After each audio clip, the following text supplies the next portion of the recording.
How to enable or disable track locking in DaVinci Resolve. First of all, open your project and go to the edit page.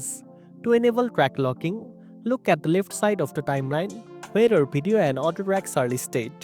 You will see a small padlock icon labeled Track Lock below each track.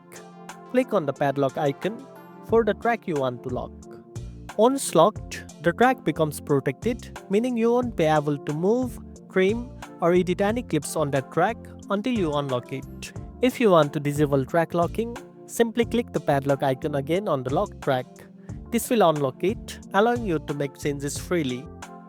This feature is especially useful when working with complex projects where you want to avoid accidentally shifting clips or changing edits on important layers. Additionally, remember that blocking track doesn't prevent you from seeing or playing the clips, it only blocks editing actions. This makes it a great tool to maintain organization and avoid mistakes during your editing workflow. And that's it. Now you know how to enable or disable track locking in DaVinci Resolve. If you found this video helpful, don't forget to like, share, and subscribe for more tech tips.